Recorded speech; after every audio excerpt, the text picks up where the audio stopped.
Clare GA TV. I'm joined here by Seamus Hayes for our weekly look at the draws which have just taken place, and I suppose the first area discussion really, Seamus, is based on that outstanding intermediate fixture between Broadford and 6 Mile Bridge, and in the past few seconds we've just learned that we're going to have our first taste of penalties in it. Yeah, and I suppose that there will be a lot of debate irrespective of who's going to win it as to whether it's a good way or not for a team to be knocked out of a championship. I suppose a lot of talk in the past week, but it's great for spectators and to watch what will be happening. There'll obviously be a lot of talking points, but for the loser at the end of the day, it's a hard way to go to the championship. That's it, and I suppose it is for the players involved. It's a first experience, and it'll be interesting to see what way the goalies and the penalty takers, I suppose, are able to hold their nerve now in what will be a free shot competition. Yeah, it certainly will be. I suppose a lot of this will come down now to see what clubs have put time into practicing this in the training sessions, because all clubs know that the possibility existed. So. Every club has a recognised penalty taker within their team, but you now have to have 5 penalty takers, and they have to be named in the order that they're going to take the penalties in, and a lot will depend. And there's going to be a lot of pressure on both sides now, as you say, pressure on the penalty taker, pressure on the man facing the penalty, and there are a lot of good players in that game and 2 very lively goalkeepers, so it will certainly provide plenty of talking points. And looking at the games over the weekend, I suppose we were very close to having to use it as well yesterday in the St. Joseph's v Tubber game out in Rouen. It was a high scoring affair that went all the way through extra time, and even at the end of extra time just saw St. Joseph holding on for the victory. Yeah, that's right. There was a very high scoring game, 5-20 to 4-21. Some great scores involved. Again, tough look on Tubber, I suppose, who contested the last 2 finals to bow out. But Joseph would have been fancied in advance, and it's a kind of a game that will probably steal them, for the next round of the championship. It may well prove to be very important to them down the road now as they seek to get back up to senior level. But I suppose at this time of the year, at this stage of all championships, there's a little between a lot of the teams, so you're going to have that possibility of penalties and more games later on. And I suppose for St. Joseph's now, following the draw, they know their fate, so they're playing Scariff now in the semi-final. Scariff obviously beaten by Fecal last year in the penultimate stages, so they will be looking, I suppose, to take that step further this year, while St. Joseph's are looking to bounce back from the relegation of senior last year. Yeah, that's right, and Scariff, a much improved Scariff team this year from last year, because I saw them a few times last year, and I've seen them earlier this year a few times, and I suppose they're boosted this year by the availability of a couple of young players who were underage, as called it last year, players like Mark Rogers, and he has been one of the top scoring players all season. It has the makings of another great game, and obviously it's a game that's going to attract a good attendance when it's played, whether it be Saturday or Sunday week.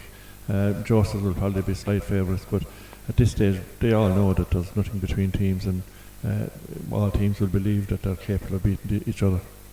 I suppose in the other semi-final, as we say, the winners of the game out in Tulla at the moment, they're going to face Smith O'Brien's, who had a good victory again yesterday in their quarter-final, and they're really being talked up, I suppose, as a potential outsider to win it out now from now.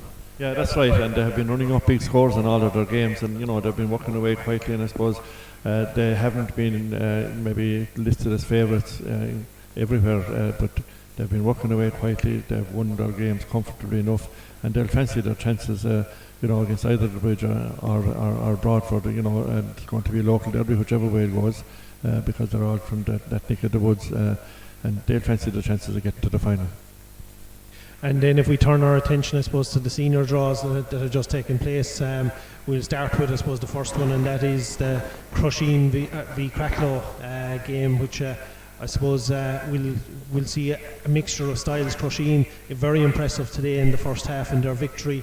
I suppose would be disappointed with how Ballyea came back into the game and very nearly snuck a draw against them with that free in the last minute, but nonetheless they're there and they're playing a Cracklow team high in spirits now, following 2 very good victories over Kilmaley and Clare. Yeah, that's right. Crusheen have been very impressive, and we're very impressive today. They have a fine mix of youth and experience, and of all the teams left, I suppose they're the one club that have introduced a number of young players to their first 15, as we'll call it, this year, and they have certainly made an impact. And you could see there today Rory Hayes, Mark Perrell, Sean Weir coming in, Killian Mullins up front, Breffney Horner, they're all settling in well, and then they have the experience of Keane and Cathal Dillon and the Brigdell brothers, Pat Vaughan. They have a fine mix, and it's going to take a strong effort from whoever it is if they're to stop Crusheen from getting back into a county final. Crackler, as you say, they're in the running for the double again. This year they're taking each game as it comes week by week. Yesterday's game with Clonlara was anybody's game for a while, I suppose, but in the end, Crackler's experience and the likes of Conor McGrath and Lee Markham, edged them through, and they're going to be hard to stop. They'll get more confident as each round goes on. And then in our other pairing, we have Aina Kilnamona facing 6 Mile Bridge in the other semi-final. Two teams that are familiar with themselves through championship and league battles, and there's never too much between the sides when they do meet. That's correct, and they would have met a good bit at underage level, in recent years as well, so a lot of players would know each other from that. I suppose Aina Kilnamona came close to being involved in a penalty shootout yesterday in their match against Fecal, but they kept battling, and I think it was Jason and Ed McCarthy, the McCarthy brothers, who got the 2 points, which saw them just get over the line. 6 Mile Bridge are season battle of the championship. They have won 3 or 4 in the last decade. A lot of the players that are playing have won championships with the club. The Moreys are hurling well. Alex Morey has been in free scoring form really for the team. He's been picking off scores at will. So it's going to be a great contest. I suppose Fergal Hegarty's experience in management, he led Ballyea to the title a couple of years ago, and now he's trying to lead his own parish to success. Gives him maybe a bit of an insight into what's needed. There's no need to mention the experience that the Bridge have on the sideline between Davy Fitz and Tim Crowe and the lads who are there with them. So it has the makings of a really great game. And I suppose the biggest standout thing throughout the weekend in the 8 games that we did see, the 4 quarterfinals of senior and intermediate, as you say, we've one going to the penalty shootout. We potentially had 2 very close to it. We've had 1 point victories, 2 point, 3 point. There was only one game of the 8, I suppose, where you could consider a big gap between the teams. So it's a very even standard in both, I suppose, grades, senior and intermediate now once we get to this level. That's right, and like all the teams who are left at this stage of the championship, they're all believe that they're capable of winning the title, and they're all working very hard to ensure that the trophy can go back to their parish at the end of the campaign. I think that has been evident from the games, and they're all putting in huge effort in their preparation. I think that's one of the things that has maybe come about in the last couple of years, where the senior team managements in the various clubs work so hard. They're nearly working full time at preparation. There'll be 3 or 4 nights a week training, and then 1 or 2 other nights working on tactics. So it just shows how important the championship is to the various clubs who are left, and it should make for there to be fantastic semi-finals in both the senior and intermediate championships over the next 2 or 3 weeks. So there are the views of Seamus Hayes on the draws that we have seen take place here just a short while ago.